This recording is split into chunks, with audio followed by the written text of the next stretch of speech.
Kali ini kita akan membahas perkataan yang seringkali diucapkan oleh Semar, yaitu bergegek ugeg ugeg satu gitu emel emel.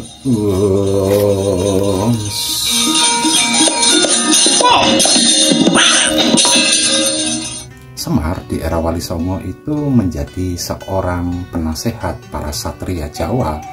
Dia bukan hanya sekedar nasihat para satria, namun juga dia sebagai pamomong raja di Jawa. Bergegek ugeg ugeg satu itu hemel-hemel. Kira-kira terjemahan bebasnya adalah jangan berpangku tangan, bergeraklah, berupayalah dan bekerjalah. Jangan seperti orang yang bingung tanpa tujuan. Namun jangan sembrono ketika kamu melakukan sebuah pekerjaan, sebuah upaya dan sebuah usaha.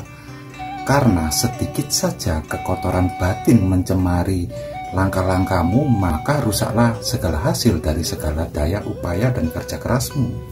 Kalau hari ini teman-teman merasa bergegek ugeg ugeg, hanya berdiam diri dan bingung mau kemana tanpa arah dan tujuan, maka berhentilah sejenak.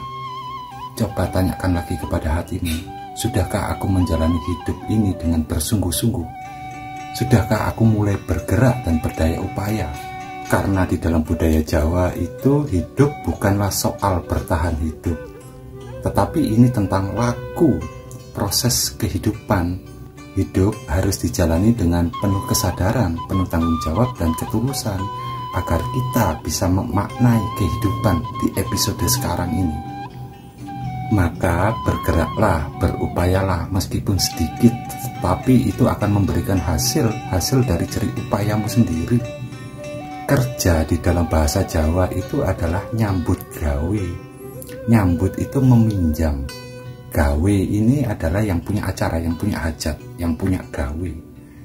Kita meminjam dari yang punya hajat dunia ini tergelar. Kita meminjam sedikit kekuatan Tuhan, karena hanya Tuhan yang berhak memberikan hidup dan kehidupan. Jadi kita meminjam sedikit daya Tuhan agar kita bisa hidup dan menghidupi orang di sekitar kita. Syukur-syukur manfaatnya itu buat orang yang banyak, buat orang lain selain keluarga kita sendiri, memberi penghidupan yang layak buat warga sekitar. Sebenarnya itu adalah semuanya kekuatan Tuhan. Makanya kita bilang nyambut gawe, meminjam sedikit daya dari Tuhan untuk bisa hidup dan menghidupi. Dan ketika semua orang mampu meresapi arti kata dari nyambut gawe, sebenarnya adalah kita meminjam sedikit daya dari Tuhan, maka masihkah kita sembrono di dalam melakukan pekerjaan kita? Masihkah kita berbuat curang atas pekerjaan kita? Dan apakah kita masih meragukan hasil dari pekerjaan kita, sedangkan Dia sendiri yang bekerja di dalam diri kita?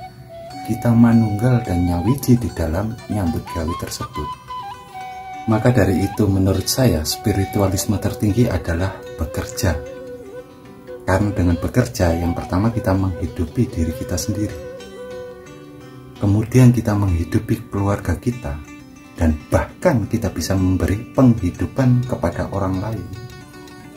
Jadi teman-teman jangan patah arang, jangan patah semangat bahwa spiritualisme Jawa itu harus melakukan tapa berata, meditasi, yoga, masuk keluar hutan ke sana ke sini, terus menghafalkan filosofi-filosofi Jawa yang memang adem, tetapi itu tidak memberikan solusi.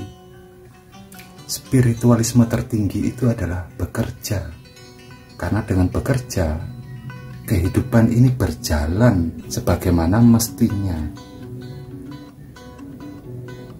Jadi belum tentu orang-orang yang bertapa rajin bersemedi di goa-goa itu memberikan lebih banyak manfaat dibanding dengan orang yang biasa-biasa saja, tapi dia bekerja untuk menghidupi banyak orang.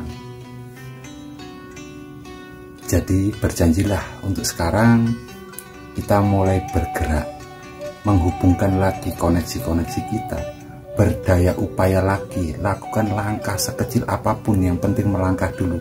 Tetapi hati-hati, jangan sembrono, jangan ada sedikit pun niat jahat, kekotoran di dalam batin kita. karena itu akan membuat segala hasil kita musnah begitu saja.